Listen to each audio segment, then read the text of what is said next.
di fronte all'entrata del reparto di endocrinologia dell'ospedale Garibaldi Inesima di Catania, diretto dal professore Belfiore, dove si trattano patologie come quelle della tiroide, dell'ipofisi, dell'obesità e non solo. Ma oggi vi presentiamo un servizio particolarmente interessante e importante, quello sulla disforia di genere. Quindi andiamo a trovare il professore Frasca.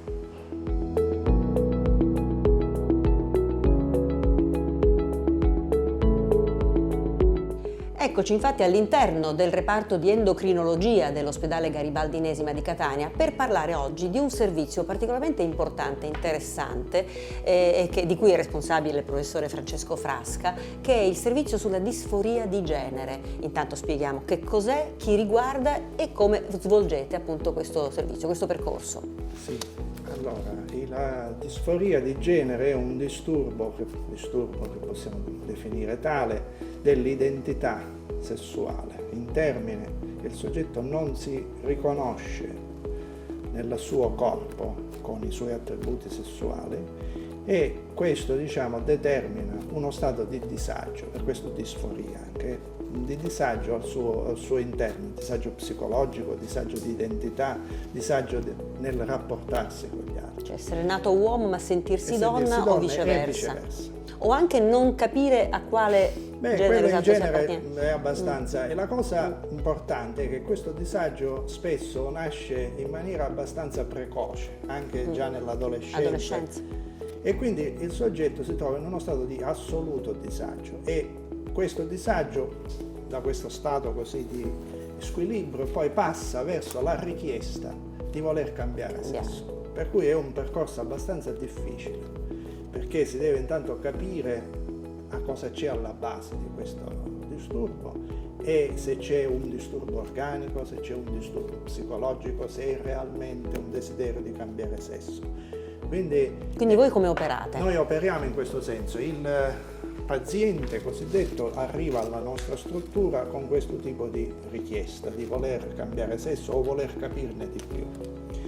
E noi avviamo un percorso prima da un punto di vista medico, cioè cerchiamo di capire se il soggetto si trova in una situazione magari di alterazioni ormonali o di stati di intersessualità che possono, è inutile entrare nel merito di cosa sono, per cui ci sono degli squilibri ormonali che hanno creato questo tipo di disagio, oppure se è un fatto puramente identitario e psicologico.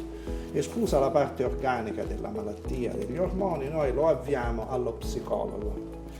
E lo psicologo in una serie di incontri, lo psicologo del team, perché il bello di questo è che è un team multidisciplinare in cui ci sono i vari specialisti, lo psicologo del team ne valuta la sua motivazione, ne valuta le ragioni che muovono questa sua richiesta e vede quanto è realmente proprio realmente fondato questo suo desiderio e questo suo disagio. Professore, la interrompo, questo riguarda maggiorenni o anche minorenni? Può riguardare anche minorenni. Ovviamente con i genitori. Questo implica una serie di conseguenze anche medico-legali, ma anche di disagio, di dinamiche familiari, perché i genitori spesso non accettano questo tipo di richiesta da parte del figlio e quindi è un percorso particolarmente lungo e difficile. Una volta che viene accertato che il soggetto in effetti dal punto di vista psicologico è pronto per questa transizione e quindi viene dato l'avallo da parte dello psicologo e a questo punto si comincia la vera e propria transizione. La transizione che avviene con dei trattamenti ormonali veri e propri. E quindi il maschio che vuole diventare femmina dovrà sopprimere la parte maschile e fare una terapia con ormoni femminili o viceversa. Questo tipo di transizione si può fermare fino a questo punto in cui il trattamento ormonale è sufficiente per acquisire i caratteri sessuali secondari del sesso desiderato, del sesso opposto che si vuole raggiungere. Oppure si interviene chirurgicamente. Oppure se il soggetto non è ancora soddisfatto si va avanti con dei trattamenti chirurgici che vengono poi sempre prescritti dal team e la cui valutazione viene fatta da sempre da chirurghi, urologi, ginecologi o chirurghi generali del team. Dunque lavorate in sinergia con altri reparti dello stesso ospedale? Sì, perché il team multidisciplinare è assolutamente fondato in questo ospedale, è stato fondato nel 2021 su mia proposta, perché noi già avevamo dei pazienti che seguivamo per questo motivo, e con una determina ministeriale, siccome si è reso necessario fondarlo perché questo consente la prescrizione dei farmaci in regime di esenzione e quindi sono dispensati dal sistema sanitario nazionale, queste persone hanno un particolare vantaggio perché sono trattamenti molto costosi. Possiamo fare delle cifre? Quante persone finora in questi 3 anni di attività di questo team, ma evidentemente anche qualcuno anche prima che venisse formato, avete seguito? Ma saranno una quarantina, che comunque è un numero consistente. Naturalmente non si tratta solo della città di Catania, immagino che vengano qui anche dall'Interland, certo, perché i team multidisciplinari non è che ce n'è uno in ogni comune, esatto. A Catania ce ne sono 2, uno in questo ospedale e uno all'ASP, però poi anche in altre province non ce ne sono, quindi tendono, poi fra di loro sono molto in contatto, hanno chat, social, quindi si scambiano informazioni, quindi spesso sanno dove andare, se ne sanno più di noi certe volte, oppure noi seguiamo i suggerimenti che ci danno loro. E come lei diceva, è fondamentale la collaborazione delle famiglie quando si tratta di adolescenti. Sì, perché ovviamente per la famiglia spesso questa transizione viene vissuta come un capriccio del momento e quindi si vuole ritardare il più possibile per evitare poi effetti irreversibili e viene vissuta con molto disagio. Irreversibile lo è, in effetti. Irreversibile, allora se parliamo di chirurgia sì, se parliamo di ormoni diciamo può essere parzialmente reversibile o quasi, ecco, perché gli ormoni bene o male gli effetti si possono anche annullare negli anni. Quindi. Lei diceva all'inizio di questo percorso tendiamo prima ad escludere altre cause. Sì. Queste cause quali potrebbero essere e che cosa succede se invece non vengono escluse? Sindromi genetiche ce ne sono tante, per esempio sono le sindromi surrenogenitali, gli stati di resistenza agli ormoni, sono tanti gli stati di intersessualità che creano per esempio la formazione di genitali ambigui. Quindi il soggetto nasce già con un'ambiguità dei genitali e questo dal suo punto di vista può creare un disorientamento. E in quel caso ci sono altri trattamenti specifici? Altri in quel percorsi? Caso sì.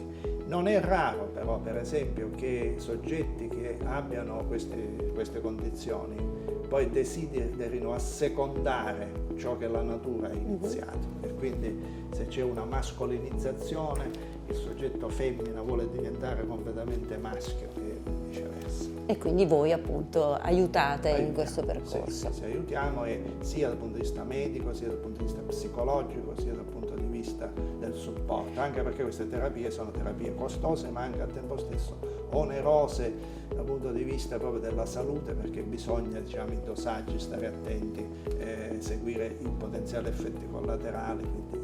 Quanto dura questo percorso? Prima la parte ormonale, poi eventualmente la chirurgica e il follow-up? È variabile, però la parte ormonale, e poi magari per i dettagli più tecnici il dottor Costanzo ci potrà dare degli input, la parte ormonale può durare un paio d'anni in media, così. E ovviamente bisogna vedere sia la reattività, la responsività del soggetto, perché è variabile, non tutti i soggetti rispondono allo stesso modo, sia anche la sua motivazione, quindi il fatto di fare i controlli e la terapia in maniera continuativa, e sia anche la velocità, perché il problema è che molti soggetti, quando non c'erano questi team multidisciplinari, tendevano all'autosomministrazione, al sentito dire, e quindi siccome molti di loro sono ansiosi a volere il risultato quanto più velocemente possibile, si somministravano dosi da cavallo creando problemi di scompensi, certo. Quindi un paio d'anni è quello che 2-3 anni. Un viaggio dunque che fate insieme con i vostri pazienti e che poi si conclude con un successo, immagino anche con la serenità riconquistata di queste persone. Perché queste persone ovviamente raggiungono l'identità che era in nuce, che desideravano e quindi a quel punto sono più tranquille. Non mancano anche, soprattutto nelle fasi più precoci, soggetti che cambiano idea. Succede anche che a metà percorso cambino idea. E li aiutate a ritornare indietro? Sì, purtroppo sì. E immagino dovete anche combattere con tanti pregiudizi nei confronti di questo tipo, di questa condizione, no? Perché c'è chi ancora non capisce che la natura possa anche creare questo tipo di problemi. Sì, quei pregiudizi sono pregiudizi di ordine chiaramente morale, chiaro, perché la morale cattolica insegna che il corpo non è nostro e quindi qualunque manipolazione noi facciamo è una manipolazione arbitraria, perché il corpo non è il nostro possesso ma ce l'ha dato, diciamo, Dio. E questo chiaramente sul pregiudizio religioso ha un impatto enorme, quindi bisogna anche lavorare molto su questo e quindi bisogna mettere al primo posto il benessere del paziente e valutare bene questo tipo di bilancio che è molto molto delicato. Professore Frasca, grazie per queste informazioni, adesso proseguiamo nei dettagli, grazie per quello che fate. Grazie a lei.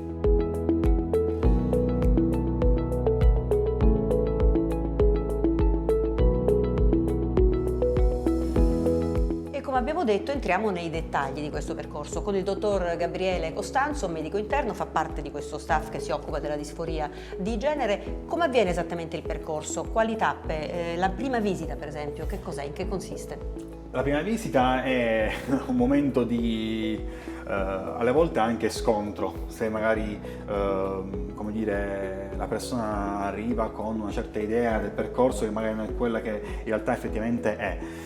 Molte persone hanno fretta di cambiare perché comunque alla base c'è un disagio che è fortissimo, possibile non possiamo neanche noi conoscere e comprendere appieno. E noi con molta calma e serenità spieghiamo tutte le tappe del percorso, spieghiamo appunto che è necessario che la persona venga vista da più persone e già comunque il fatto che la persona si affidi ad un centro ospedaliero non sempre è ben vista, perché chiaramente non parliamo di pazienti ma di persone che vengono comunque assistite in un centro dedicato. Voi avete delle apparecchiature particolari con cui dovete fare delle misurazioni? Allora, in realtà... O comunque anche degli esami clinici? Sì, allora, in realtà la visita è clinica, quindi comunque c'è molta clinica e molta anche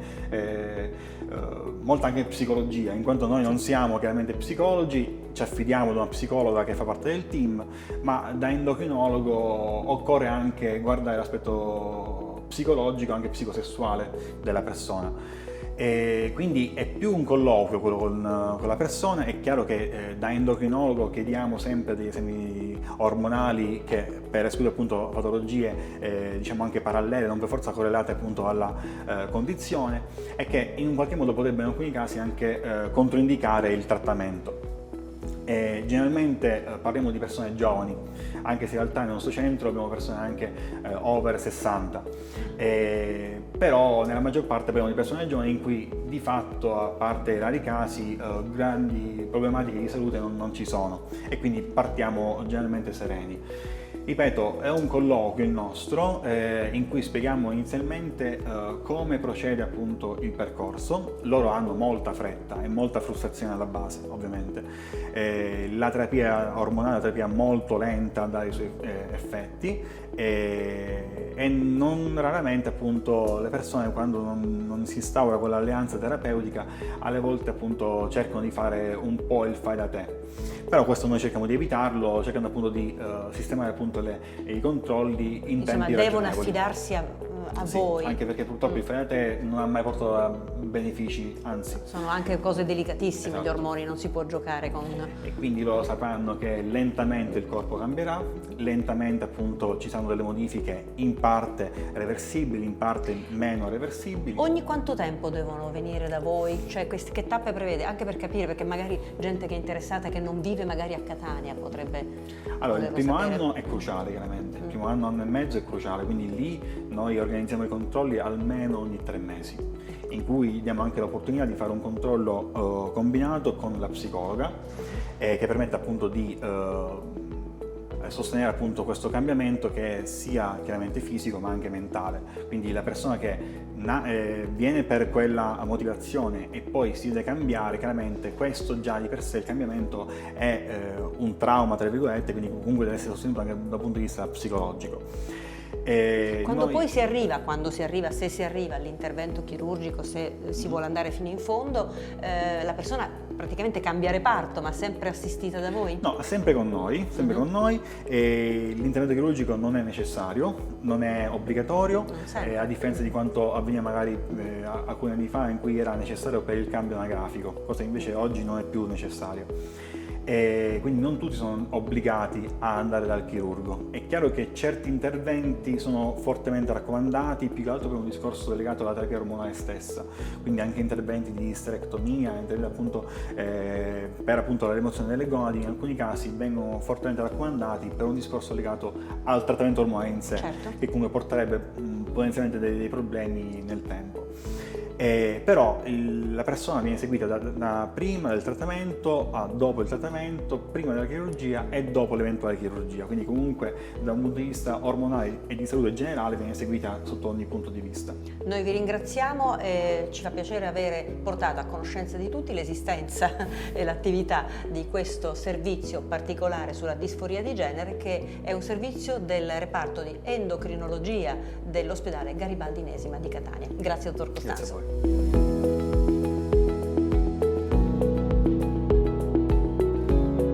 È una struttura fondamentale questa azienda ed ha una storia importante di questa città, e lo è in simbiosi, è una di quelle strutture che in simbiosi con l'università e con l'utilizzo di professori e di docenti che appunto vengono all'università ha fatto di questa struttura una delle migliori e delle più importanti e delle più performanti strutture del Garibaldi.